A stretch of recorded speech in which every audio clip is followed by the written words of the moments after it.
Mula sa mga establishmentong sumisimbolo sa pagbangon, progreso, at malalim na kultura. Mga yamang tubig na tunay na nakahahalina. Mga tanawing talagang mamamangha ka. Hanggang sa mga industriyang nagpapalakas sa ekonomiya.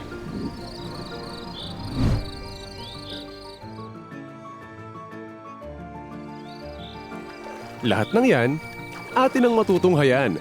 Sumama na at ating lakbayin ang galing. Tara na't lakbayin ang galing ng mga seaweeds dito sa Sorsogon.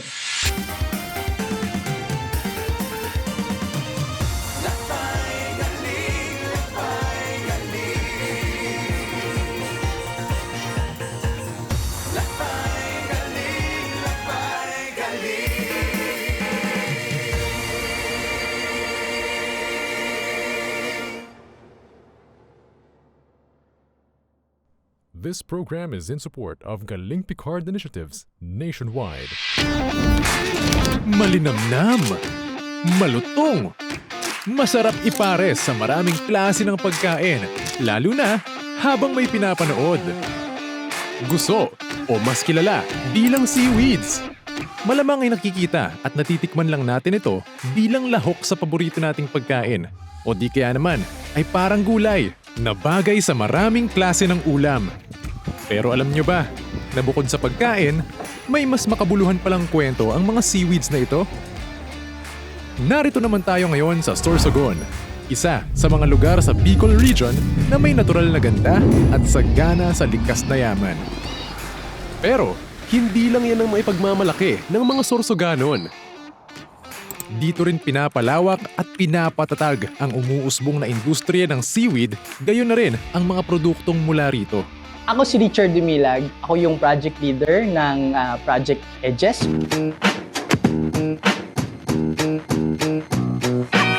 Ang Project Edges ay nag-start noong 2022. Ang objective ng project ay pagsuporta ng seaweed industry dito sa Sorsogon.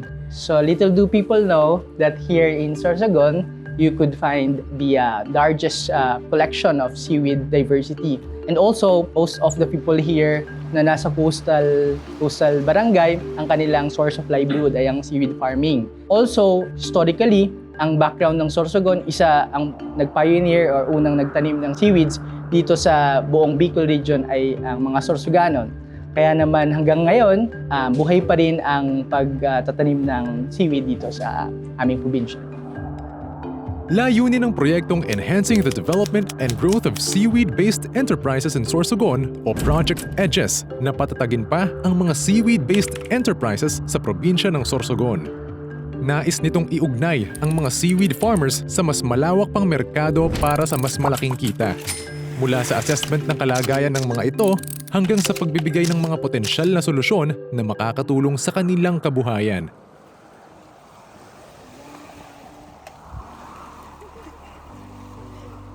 So napansin namin from the past years na ang produksyon ng seaweed farming ay unti-unting bumababa at saka nagkaroon ng malaking gap kung paano natin malilink yung market sa mga produkto na nagmumula sa ating mga magsasaka ng seaweeds dito sa probinsya. Malaki yung pasasalamat namin sa TOST Picard AABH in particular kasi they allow us to use yung isang tool, ang tawag ay QRA and RMP, kung saan nagkaroon ng focus group discussion ang mga technical experts at saka seaweed farmers natin sa probinsya. Nalaman namin kung ano yung mga problema nilang kinaharap. At mula doon sa analysis ng expert groups, may mga inoffer kami na mga interventions, potential interventions para ma-resolve mga isyong kinaharap nila. Nakapag-list kami, nakapag-consolidate kami ng mga pangalan ng mga traders na potential na maaring bumili ng mga produkto ng mga seaweed farmers.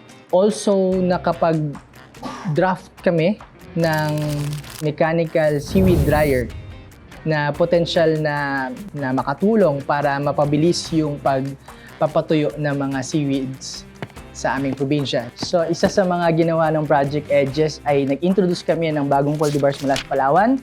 Mula ito sa isang proyekto mula sa Palawan State University na pinondohan rin ng DOST Picard. Mula sa mga viable na seed institute, trinay namin dito sa Sorsogon kung sila ay magiging adapted at mas makakatulong sa pagpapadami ng seaweeds dito sa aming probinsya.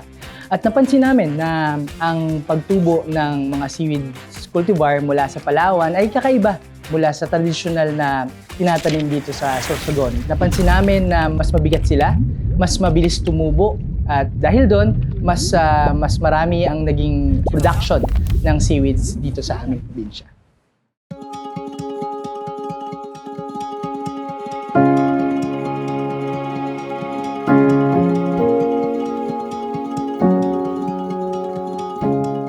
Tatlong seaweed farming groups ang aming natulungan.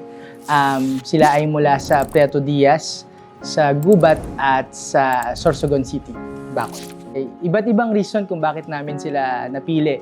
So meron kaming seaweed farming group na matagal na sa industriya at meron din kaming mga ibang seaweed farming groups na bata pa sa industriya.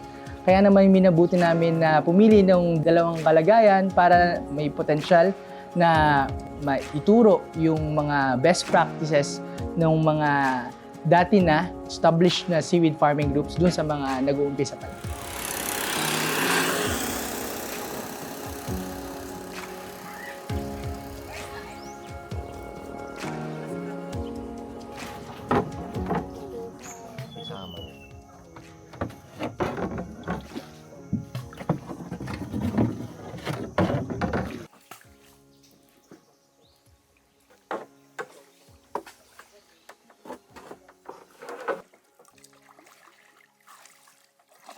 Ako po si Maria Luisa Lacandola. Isa po akong seaweed farmer. Kasama po ako ng Karayat Seaweed Farmers Association. Ang tulong ng project niya sa akin ay malaki. Una, may mga financial na pangailangan din ang babae. Hindi na ako hingi sa income ng aking asawa. Pangalawa naman, yung mga anak ko, siyempre, may mga nag-aaral na malaki. Kailangan na rin din ng mga malaking demand din ang mga niya kasi sa mga project. At least, may savings na ako para kuhanan ng mga ko, pangbayad ng kanilang education. Yun ang mga dagdag na financial namin sa aming pamilya. So, ang ginawa namin dun sa tatlong seaweed farming groups ay nagkaroon kami ng survey. So, nalaman namin yung kalagayan nila at kung paano yung kondisyon ng kanilang value chain, including yung problem sa low market ng kanilang mga produkto at also sa limited na mga traders na pinagbebentahan nila. So, ang ginawa namin, nag-conduct kami ng malawakang survey sa buong Sorsogon para i-consolidate yung list ng mga potential traders na pwede naming i-introduce sa aming mga seaweed farming groups na tinutulungan. May farm kami para sa seaweed, tapos may production area kami para sa food processing ng seaweed. Ang pagtanim po ng seaweed, kailangan namin ng kawayan, estro, tsaka Pag naka-line up na yan dyan, itanim na namin yung ng seaweed, mag-aantay lang din kami ng ilang buwan. Kasi 40 to 60 days bago mag-harvest niyan. Nag-harvest kami niyan, pwede namin i-product sa dry area. May nagbibili rin sa amin po pag-use ng seaweed. Pag wala naman, bibenta rin namin. May production area kami, may product kaming tatlo. Seaweed, pickles, noodles, saka crackling. Mayroon din po kaming mga makina galing po sa mga nagsusuporta rin sa aming mga organisasyon. May binaba din sa aming mga makina. Pag may mga order po pa lang sa amin, order pa lang po kami kasi wala pa kaming masyadong facilities. Pag may order, doon lang po kami nagawa ng seaweed. Gamit din po namin yung seaweeds namin dito. Tapos sinahalo na lang din namin sa ibang mga ingredients para maibenta. Dagdag na rin po namin na pangkabuhayan din yun po. Ang mga pa-order namin sa mga products namin, mga taga dito rin sa amin na mga galing Manila o may mga kakilala sila doon sa Maynila, parang pasalubong. Tapos nag-ano na kami dati diyan sa sa Kasanggayahan, nagde-display rin kami. Tapos pumunta na rin kami ng Manila, nagpakilala ng mga products galing Bicol. Kaya doon kami nakilala.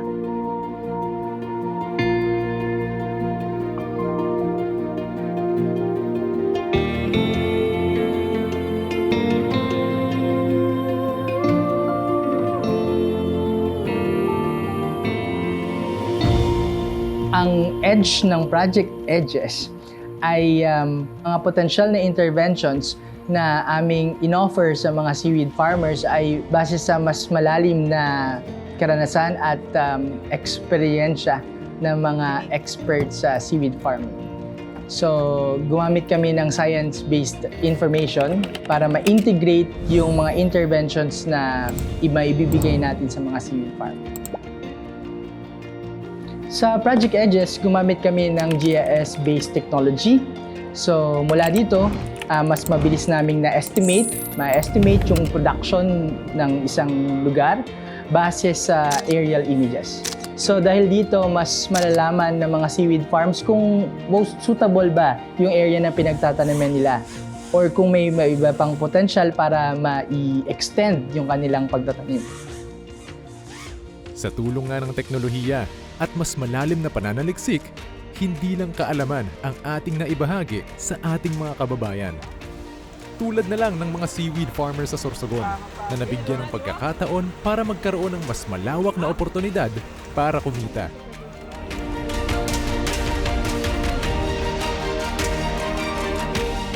At hindi dito magtatapos ang pagsulong sa industriya ng seaweed.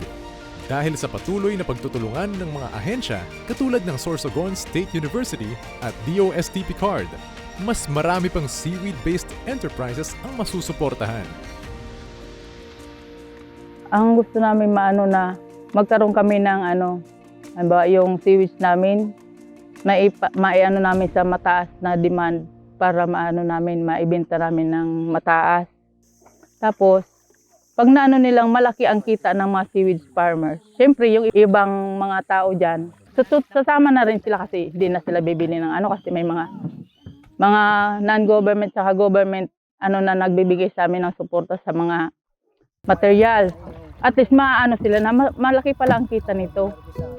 Pwede rin kaming makitanim at mag sa grupo ng asosasyon.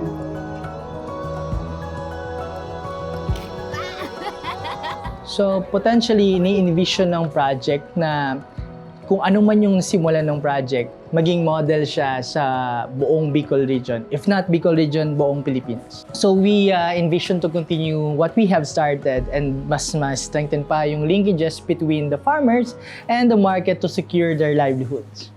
Maraming salamat sa Edges kasi dahil sa Edges maraming partnerships na nagbukas sa Sorsogon State University, sa DOST Picard, maging sa Academe, sa Palawan State University. Nagkaroon din kami ng linkages sa international, kay Seoul National University. Meron din kaming na-invite na isang mag-thesis mula sa Paris, France. Ang hinighlight niya ay yung seaweed farming dito sa aming probinsya. Ini-encourage namin sila na magtanim dito.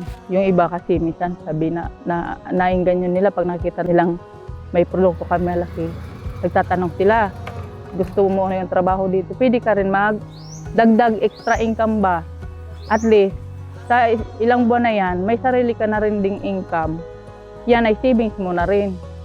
Malaki at malawak ang dagat, pwede silang magtanim. Nagpapasalamat ako sa lahat ng mga organization na walang sawang nagsusuporta sa amin. At organization na hindi lang galing sa gobyerno, may sa ibang, may mga non-government din po kaming mga organisasyon na tumutulong din sa amin. Salamat din po sa kanila. Sana huwag silang magsawang suporta kung ano man ang kailangan na ibigay na kaya rin namin itulong. Yun din ang aming ibibigay na maibabahagi namin sa kanila. So maraming salamat sa ating mga seaweed farmers sa kanilang tiwala sa aming proyekto. Next, of course, sa ating partners, DOST Picard. the BFAR NSTDC for their active participation and strong support sa proyekto. Maraming salamat po. Sa mga future beneficiaries o mga magsasaka, may mga proyektong tulad ng Project Edges na narito, handang tumulong para sa inyo. Yan at mas marami pang kwento ang hatid namin sa inyo. Kaya patuloy nyo kaming samahang tuklasin ang galing ng buhay dito sa aming lakbay. Ito ang Lakbay Galing! Lakbay Galing! Lakbay Galing!